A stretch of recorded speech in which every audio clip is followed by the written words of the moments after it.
Tout va bien, Omar? Oui, ça va mieux. Ça va mieux? Après cette première que vous avez présentée au Théâtre Tourski International à Marseille, Omar Porras est à côté de moi. Et nous venons de voir ce fabuleux spectacle, Le Conte des Contes, avec un N et pas un M. Donc on raconte des contes, on raconte toute la soirée des contes. Alors ces contes sont un petit peu particuliers. Est-ce que vous pouvez nous raconter le fil conducteur qui vous a donné envie de raconter? C'est Il était une fois, il était une deuxième fois, il était une troisième fois. Et il était, il sera Et il sera, bien sûr, puisque le toujours. C'est plus important, c'est le multiple. présent. Bien, c'est. Je, je trouve difficile d'expliquer chaque fois pourquoi, ou pas chaque fois, mais d'expliquer d'où vient un spectacle. Il naît un spectacle, il naît l'envie, il naît pour des raisons chaque fois différentes. Mais je pense que c'est une addition des nécessités et oui, des besoins, parce que je considère qu'on crée aussi à partir d'un besoin.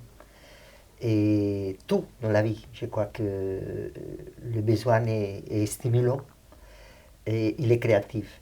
Je voulais, depuis très longtemps, je voulais traiter les sujets du Grand Guignol et ayant lu beaucoup de pièces, il y a un recueil gros comme ça en France, excellent, sur le Grand Guignol. En Angleterre aussi, on a fait beaucoup de Grand Guignol et je ne me suis pas retrouvé là-dedans. Et un jour, j'ai acheté, un libraire m'a conseillé, en Colombie, d'où je viens, de Bogota, m'a conseillé une nouvelle traduction de tous les contes d'Edgar Allan Poe qui venaient de sortir. Et je me suis dit, tiens, là, il y a quelque chose, les contes.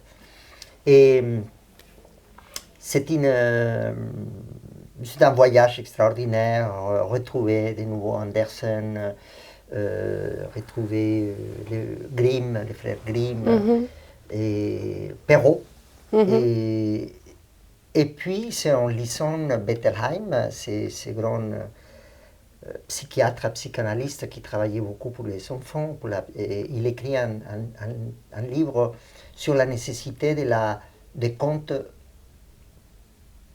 pour les enfants, pour les aider à grandir, pour les aider à, à traverser les difficultés qu'un enfant il traverse. Et en fait, je me suis rendu compte que les contes étaient constructifs et nécessaires dans notre civilisation, car des civilisations antérieures l'ont fait. Les contes, comme les mythes, comme les légendes, sont essentiels parce que c'est. Homère, il dit quelque part que les dieux créent des calamités pour que l'homme ait quelque chose à raconter. Et, et puis, c'est en lisant Bettelheim que j'entends pour la première fois le nom de Jean-Baptiste Basile, cet auteur qui est entre la fin du XVIe et XVIIe siècle, début du XVIIe.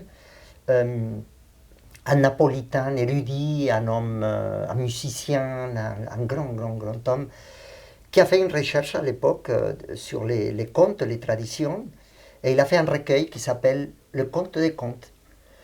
Et un texte que je conseille de lire, le texte entier, parce qu'il y a en français, il y a une petite version, il y a la grande version, il y a 50 contes.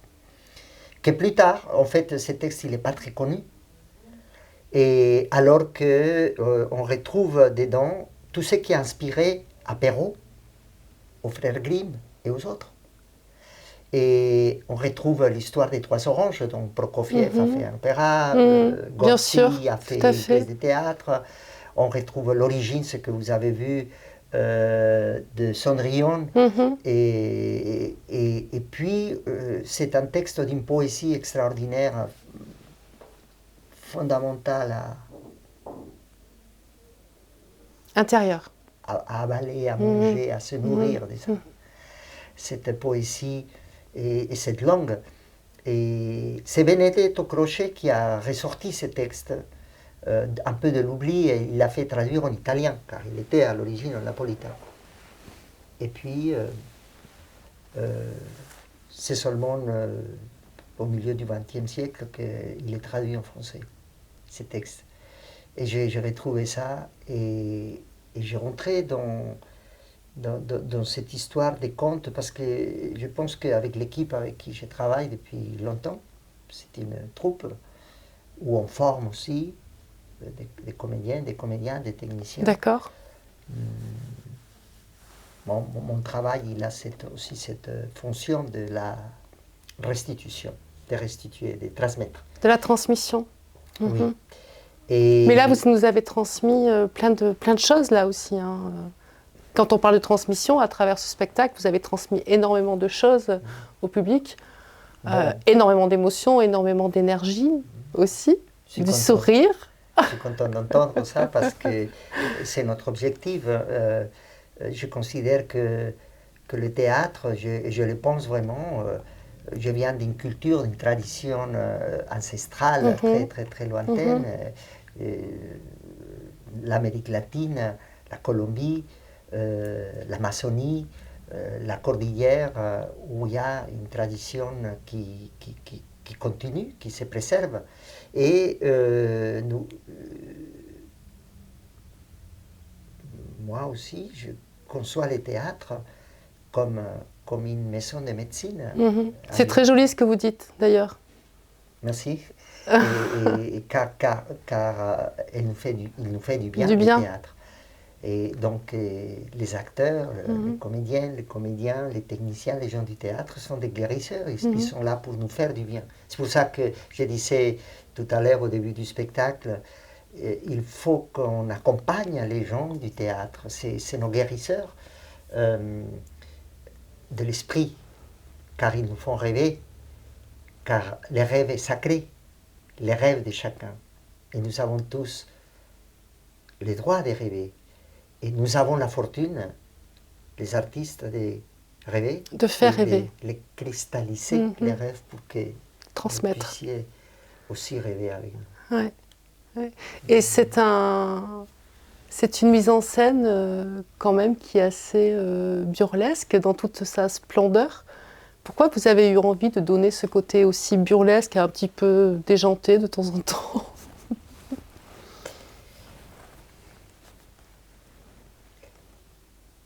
Parce que les rires, la dérision... Et là, vous avez osé quand même. Vous avez beaucoup osé dans votre mise en scène sur certains moments. Oui, parce qu'il est nécessaire de stimuler parce qu'on parle des choses très cruelles. On parle du viol, oui. des morts, des choses terribles. Et pour faire passer ça, pour ne pas plomber, ni faire plonger les gens encore dans la tristesse quotidienne de ce qu'on lit dans les journaux. Non, ça suffit. On vient au théâtre, c'est pour exorciser des choses qui nous ont fait mal et de les voir avec poésie et de les sculpter de nouveau avec une harmonie, avec une mélodie qui nous chante et qui dit à celles et à ceux qui ont souffert que la souffrance, elle guérit aussi. Elle peut s'extérioriser. Elle peut s'exorciser même.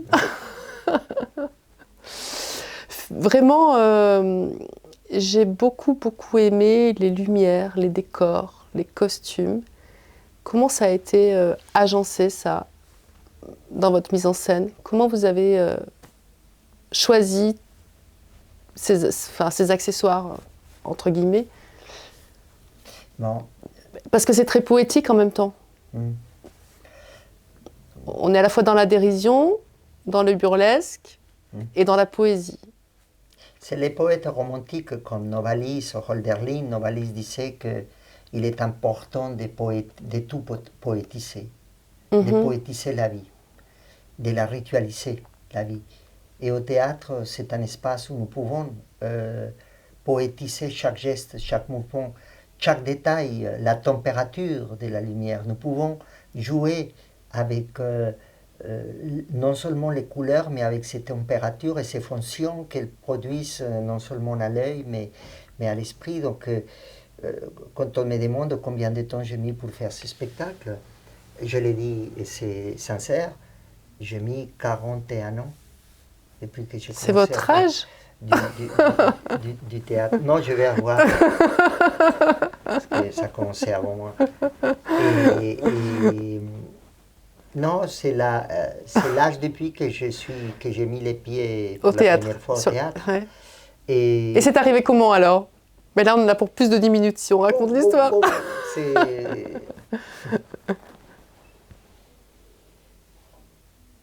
J'étais enfant de chœur. D'accord, rien à voir avec le théâtre. C'est aussi une théâtralisation. D'accord. Ouais.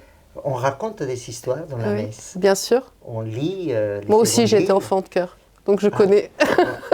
Et puis, il y a un public, oui. Il y a un présentateur, un raconteur, et il y a cette cérémonie qu'il y a aussi. En fait, c'est la cérémonie qui m'a fasciné quand j'étais enfant. Et après, lorsque j'ai vu la première pièce de théâtre et de la danse, j'ai senti que ces gens-là étaient dans une cérémonie, dans un respect, dans une ritualisation du lieu, de ces gestes, des objets.